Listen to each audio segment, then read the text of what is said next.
राम जन्मभूमि को लेकर जो विवाद चल रहा है उसके बारे में कुछ ऐसी बातें हैं जो पूरे मुद्दे को और पूरे माहौल को हिला के रख देंगी, जो हम आपके सामने रखने वाले हैं। हमारा चैनल अमरीश मिश्रा स्पीक्स विवा पैलेस्टीन उसका नाम है। हम एक्सक्लूसिवली फिलिस्तीन की खबरों पे केंद्रित करते हैं। लेकिन ये जो बात है, ये जो कंट्रोवर्सी चल रही है, 22 जनवरी को जो मोदी जा रहे हैं राम मंदिर का उद्घाटन करने, इसके पीछे देखिए फिलिस्तीन से कहीं ना कहीं एक जुड़ा मसला है। और आप कहेंगे अरे ये कैसे, फिलिस्तीन से कैसे जुड़ा है? तो वो इस तरह से जुड़ा है कि जैसे फिलिस्तीन ने एक बार जो हमास ने लड़ाई लड़ी और जिस तरह से इस्लाम को बदनाम किया गया था, अल्लाह अकबर नारे को आतंकवादी कहा गया था, लेकिन जब हमास ने उसी अल्लाह अकबर नारे से आज़ादी की लड़ाई लड़ी और वो वीडियो सामने आए तो लोगों ने समझा कि अल्लाह और अकबर एक पाक नारा है और इंसाफ की लड़ाई का नारा है। उसी तरह से सनातन धर्म में भी जब से बीजेपी आरएसएस का राइज हुआ तब से उन्होंने जो हिंदू नारे थे, जैसे हर हर महादेव, अपना जय श्री राम, तो उनका अपना नारा है। हिंदू जय श्री राम नहीं कहते थे, जय सिया राम कहते थे, लेकिन चलिए जय श्री राम आपने कहा। उसके बाद हर हर महादेव या इस तरह के जितने भी नारे थे जो 1857 की लड़ाई में हिंदुस्तान में लगे थे और अल्लाह अकबर के साथ लड़े थे, तो हिंदू धर्म को पतित करने में आरएसएस बीजेपी ने कोई कसर नहीं छोड़ी। जैसे वहां पर इस्लाम धर्म को पतित करने में अमेरिका और इजराइल ने कोई कसर नहीं छोड़ी और एक युद्ध लड़ना पड़ा जो सही में वाकई जो इस्लाम में जो इंसाफ का कॉन्सेप्ट है उसको लेके, तब अल्लाह अकबर पाक हुआ। वैसे ही सनातन धर्म में अब ये लड़ाई सामने आ गई है। जिन लोगों ने सनातन धर्म को खत्म किया और इस्लाम और सनातन धर्म की एकता, मैं फिर से कह रहा हूँ, 1857 की लड़ाई जो हमारी पहली जंग आज़ादी उसमें स्थापित हो गई थी, उस एकता को जिस तरह से बीजेपी आरएसएस ने तोड़ने की कोशिश की है, चारों शंकराचार सामने आ गए हैं आरएसएस बीजेपी के खिलाफ। और अगर आप मेरे वीडियोस को, सोशल मीडिया के पोस्ट्स को फॉलो कर रहे हैं तो मैं शुरू से इस बात को कह रहा था कि 2014 से किस तरह से जो बीजेपी आरएसएस हैं वो सनातनी हिंदू नहीं हैं। और ये बात स्वरूपानंद स्वामी जो कि अभी बद्रीनाथ के जो शंकराचार्य अभी मुक्तेश्वरानंद हैं, उनके पहले जो शंकराचार्य थे अभी ब्रह्मलीन हुए वो तो उनका बड़ा एग्रेसिव स्टांस रहता था। तो जो सनातन धर्म और आरएसएस में जो एक आइडियोलॉजिकल डिफरेंस है, वही वजह है कि जो चारों शंकराचार्य हैं आज वो सीधे सीधे विरोध कर रहे हैं। नरेंद्र मोदी कहा कि इनको अधिकार नहीं है राम मंदिर इनॉग्रेट करने का। अब बताइए, अब इसमें देखिए बहुत सारे आयाम हैं। इसमें मैं आपको ये भी बताऊंगा, इस वीडियो में नहीं, 2-3 वीडियोस में, कि सनातन धर्म और आरएसएस में क्या भिन्नता है, क्या उनकी वैचारिक भिन्नता क्या है, और मुसलमानों से रिश्तों के मामले में वो दोनों कैसे अलग अलग रुख रखते हैं, आरएसएस और सनातन धर्म। लेकिन एक जो चौंका देने वाला खुलासा जो मैं आपके सामने करना चाहता हूं आज, वो ये है कि बिना मुसलमानों के सपोर्ट के जो राम मंदिर के फेवर में सुप्रीम कोर्ट का जजमेंट आया 9 नवंबर 2019 को, आपको याद होगा, राम मंदिर का जजमेंट आया, ऑलमोस्ट यूनानिमस जजमेंट, और गोगोई उस समय चीफ जस्टिस थे, 9 नवंबर 2019 को। और उसके बाद उन्होंने कहा कि सरकार को कि वो एक ट्रस्ट बनाए और उसके माध्यम से मंदिर निर्माण करे अयोध्या में, जो 60 एकड़ की जमीन जो सरकार ने ली थी नरसिम्हा राव के समय उस पे। और उन्होंने ये भी कहा कि ये जो मंदिर बनेगा इसके लिए, जैसे मैंने कहा, कि एक ट्रस्ट बनेगी। लेकिन सवाल यहीं से शुरू होता है। जो केस लड़ा गया, आपको जान के आश्चर्य होगा कि बीजेपी और आरएसएस और विश्व हिंदू परिषद का 1% कंट्रीब्यूशन नहीं है। वो कभी केस उन्होंने लड़ा ही नहीं। 1986 में विश्व हिंदू परिषद का एक मीटिंग हुई थी जिसमें उन्होंने कहा था ये आस्था का मामला है, कोर्ट इसको नहीं तय कर सकता है, ये विश्व हिंदू परिषद ने कहा था। और उसके बाद जो स्वामी स्वरूपानंद उस समय बद्रीनाथ और शारदा पीठ, यानी जो 4 पीठ हैं, बद्रीनाथ उत्तर की, शारदा पीठ, द्वारका पीठ पश्चिम की, और श्रृंगेरी दक्षिण की, और पुरी पूरब की। इन 4 पीठों में इसके पहले दो पीठों के, द्वारका और बद्रीनाथ, इनके शंकराचार्य एक ही थे, स्वरूपानंद जी, जो ब्रह्मलीन हुए। और उसके बाद अभी द्वारका पीठ के स्वामी सदानंद हैं शंकराचार्य, और बद्रीनाथ पीठ के स्वामी अविमुक्तेश्वरानंद हैं, जिनको आप सुन चुके हैं। और पुरी के स्वामी निश्चलानंद हैं, जो बहुत एग्रेसिव रहे हैं इस मामले में मोदी के खिलाफ, कि कैसे वो अधार्मिक कार्य कर रहे हैं। लेकिन हम बात क्या कर रहे थे? हम बात ये कर रहे थे कि विश्व हिंदू परिषद ने 1986 में जब ये कह दिया कि इसका फैसला कोर्ट से नहीं हो सकता है, तो उसके बाद स्वामी स्वरूपानंद जी ने उस समय कहा कि फैसला तो कोर्ट से ही होगा। आप लोग इस तरह से चीखते चिल्लाते रहिए, सड़क पे चीखने चिल्लाने से कुछ नहीं होगा, ये फैसला कोर्ट में होगा। और कोर्ट में कौन गया? कोर्ट में आप देखिए तो एक रामालय ट्रस्ट बना, ये 93 की बात है। और रामालय ट्रस्ट में जो चारों शंकराचार्य, वल्लभाचार्य, निम्बरकाचार्य, जितने भी जो मतलब रामानुजाचार्य, माधवाचार्य और 10 अखाड़े, जो भी पूरा सनातन धर्म का स्ट्रक्चर है, वो पूरा रामालय ट्रस्ट में था। इसी रामालय ट्रस्ट ने केस लड़ा। और आज विश्व हिंदू परिषद के लोग, चंपत राय जैसे लोग और तमाम इस तरह के लोग कह रहे हैं कि शंकराचार्य तो कांग्रेसी हैं, इसलिए विरोध कर रहे हैं। अरे असली कांग्रेसी तो ये लोग हैं, क्योंकि 1992 में एक अजीब घटना घटी।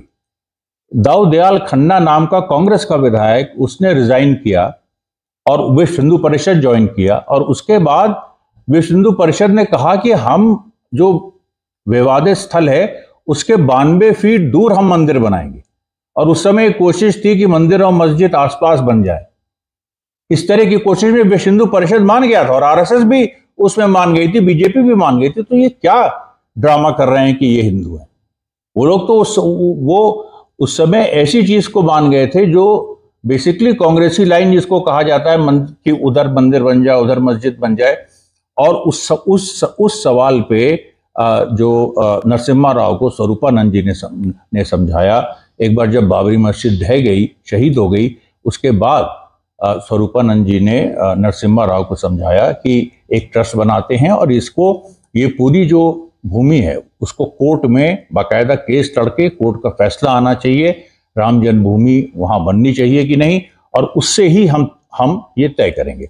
और स्वरूपानंद जी का क्या स्टैंड था हमेशा कि मुसलमानों के साथ बातचीत, मुसलमानों से अच्छे रिश्ते, कोई उपद्रव नहीं। आप तो जानते हैं 6 दिसंबर को जो हुआ उसमें सनातन धर्म के जो तमाम धर्मगुरु हैं उन्होंने कोई भूमिका अदा नहीं की। उन्होंने कभी भी ये नहीं कहा कि ये बहुत अच्छी चीज हुई या उनके लोगों ने ये किया, जैसे बाल ठाकरे ने कहा कि मेरे लोगों ने किया। ये कभी किसी शंकराचार्य ने कभी नहीं, क्योंकि उनका रास्ता ही नहीं था ये हिंसा का। उनका रास्ता था बातचीत के माध्यम से इस मसले को हल करें। तो विश्व हिंदू परिषद तो जहां अभी मंदिर बन रहा है उससे 92 फीट दूर मंदिर बनाने को तैयार हो गई थी, गड्ढा तक खोद दिया था। ये तो स्वरूपानंद जी ने रोका कि नहीं, मंदिर तो एक बनना चाहिए। ये जो विवादित स्थल है इसको राम जन्मभूमि कहा जाता है। अब इसमें गुंबद कहाँ से आ गई, क्या हो गया, वो एक अलग सवाल है, उस पर हम नहीं जाना चाहेंगे। और वो उसमें अंग्रेजों की बहुत बड़ी साजिश है, क्योंकि देखिए कभी भी जो इस तरह से मुगल कह लीजिए या अवध के जो वाहिद अली शाह, तमाम जो बादशाह हुए, उन्होंने कभी इस तरह से नहीं चाहा कि यहाँ पर कोई मस्जिद बन जाए। अचानक गुंबद कैसे प्रकट हुई, उनमें क्या हुआ, उसके पीछे देखिए बहुत बड़ी अंग्रेजों की साजिश है, जिसको एक अलग वीडियो में मैं आपके सामने रखूंगा। अभी जो सवाल यहाँ पर ये है, कैसे मुसलमानों ने मदद की हिंदुओं की राम मंदिर बनाने में। तो जो केस चला, जैसे मैंने कहा कि वीएचपी आरएसएस का केस से कोई मतलब नहीं था। रामालय ट्रस्ट जो शंकराचार्यों का था, उन्होंने वो केस लड़े, उसमें निर्मोही अखाड़ा भी था। और इसके बाद उसी केस में जाके जब नवंबर 2019 को जजमेंट आता है, लेकिन अक्टूबर 2019 को क्या होता है? अक्टूबर 2019 को उस समय स्वामी स्वरूपानंद जिंदा थे और मतलब ब्रह्मलीन नहीं हुए थे, और स्वामी अविमुक्तेश्वरानंद जो इस समय शंकराचार्य हैं, एक तरह से वो उनके नंबर 2 थे कि उनके बाद इन्हीं को शंकराचार्य होना है। तो स्वामी अविमुक्तेश्वरानंद और सुन्नी वक्फ बोर्ड जो उस केस का पार्टी था, उसमें बातचीत चल रही थी, उनमें बातचीत हुई। और सुन्नी वक्फ बोर्ड, जिसके जफर फारूकी साहब, जिसके उस समय चेयरमैन थे, जफर फारूकी साहब ने अक्टूबर 2019 में, जजमेंट के एक महीना पहले, ये लिख के दे दिया कि मुस्लिम पक्ष को कोई इसमें वो इसका पार्टी नहीं बनना चाहती, इस केस का पार्टी नहीं बनना चाहती। तो जब जफर फारूकी ने ये लिख के दे दिया और उन्होंने जब जजमेंट आया 9 नवंबर को, तो उन्होंने जजमेंट को हेल किया।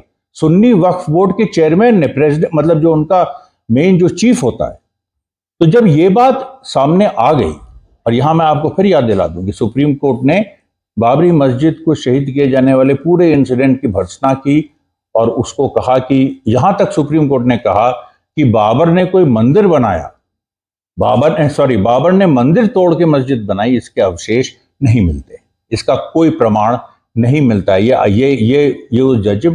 उस जजमेंट में लिखा है। मेरा तो ट्विटर हैंडल सस्पेंड हो गया, वरना आप देखते अभी भी आप, लेकिन वो देख सकते हैं, पिंड ट्वीट हमारा उसी पे है कि सुप्रीम कोर्ट ने कहा कि बाबर ने किसी मंदिर को गिरा के वहां मस्जिद नहीं बनाई। तो फिर वो लोग कहेंगे कि वो गुम्बद कैसे आ गए और मीर बाकी का इंस्क्रिप्शन कैसे आ गया, तो वो मैंने पहले ही कह दिया है, वो अंग्रेजों का काम था, और वो हम एक अलग वीडियो में आपसे उसके बारे में बात करेंगे, उसके सारे डिटेल्स हमारे पास है। अब सवाल यहां पर आता है कि अगर जो जफर फारूकी साहब वो लिख के नहीं देते अक्टूबर 2019 में, तो हिंदुओं को राम मंदिर नहीं मिलता। और ये किसने काम किया? ये काम अवि मुक्तेश्वरानंद ने किया। और आज मोदी का विरोध कौन कर रहा है? वो अवि मुक्तेश्वरानंद कर रहे हैं।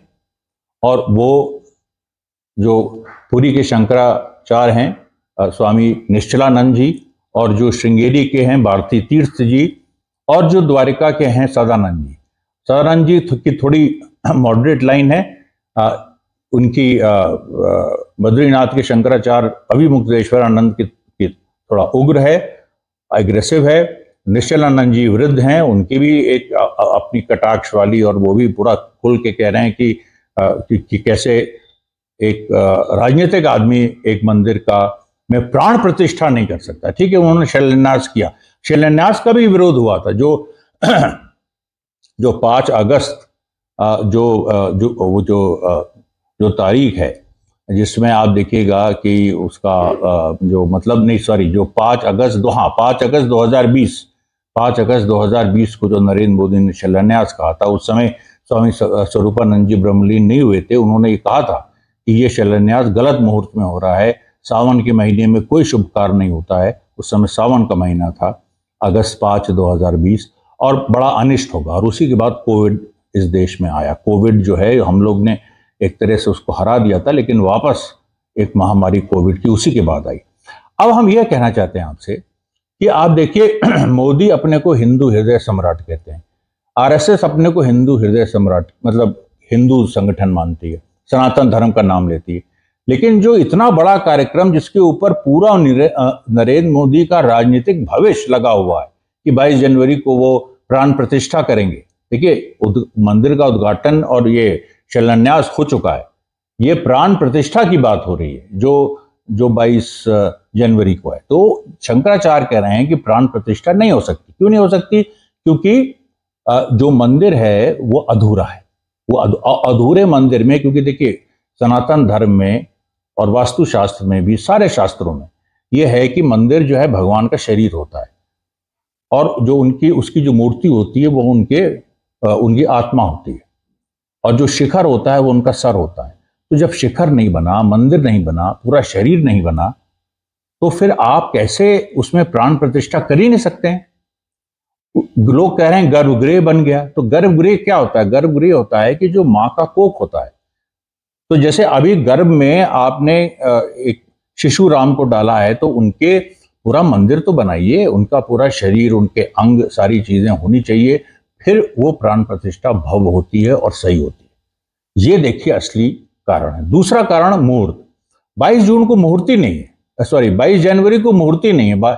22 जनवरी 2024 को जो मुहूर्त है, उसके बारे में फिर मैं एक अलग वीडियो बनाऊंगा। जो मुहूर्त है 22 जनवरी 2024 को, वो मुहूर्त ये है कि उस दिन कोई व्यक्ति अपने अपने फायदे के लिए कुछ करे तो उसको बेनिफिट होगा। अब आप देखिए, मोदी के ऊपर ये चार्ज लग रहा है, शंकराचार्यों ने कहा है, निश्चलानंद जी ने कहा है, और स्वरूपानंद जी ने भी कहा है, मतलब स्वरूपानंद जी तो ब्रह्मलीन हो गए, स्वामी अविमुक्तेश्वरानंद जी ने कहा है साफ साफ कि ये एक व्यक्ति की महत्वाकांक्षा के लिए मंदिर को जबरदस्ती जल्दी, जबकि अभी पूर्ण नहीं है, उसको उसमें प्राण प्रतिष्ठा जैसी चीज हो रही है जो शास्त्रों के बिल्कुल खिलाफ है।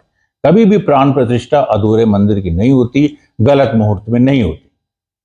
ये सारी चीजें वो लोग कह रहे हैं और वो सीधा अभियोग लगा रहे हैं कि कहीं ना कहीं ये जो चुनाव आने वाले हैं 2024 के, इनको देख के मोदी ऐसा काम कर रहे हैं। नहीं तो क्या जल्दी थी, 1 साल बाद मंदिर तो हिंदुओं को मिल ही गया है, सुप्रीम कोर्ट का जजमेंट है, मुसलमानों ने भी उस जजमेंट को मान लिया है, तो फिर जल्दी क्या है?